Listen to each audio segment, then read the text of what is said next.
আসসালামু আলাইকুম রহমতুল্লাহি ওয়াবারাকাতুহু। সবাই কেমন আছেন? আশা করি সবাই ভালো আছেন।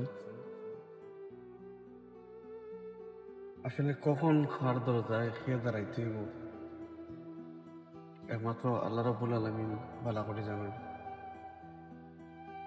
কারো সাথে কুকুরের মতো আচরণ না করে তার সাথে বন্ধুত্ব আচরণ করুন, কারণ বন্ধুত্ব আচরণটাই সর্বশ্রেষ্ঠ।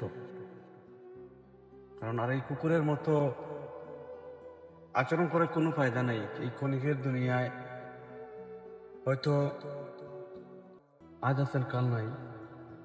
এমন হতে পারে 10 মিনিট পরে আপনার মৃত্যু হতে পারে, আপনি 10 মিনিট পরে জীবিত থাকতে পারেন, কিন্তু এই কুকুরের মতো আচরণটাই থেকে যাবে, স্বভাবটাই থেকে যাবে। আর যদি ভালো আচরণ করেন তাহলে ভালো আচরণটাই সাথে থাকবে সবসময়। আশা করি সবাই বুঝতে পারছেন। সবাই ভালো থাকবেন। আল্লাহ হাফিজ।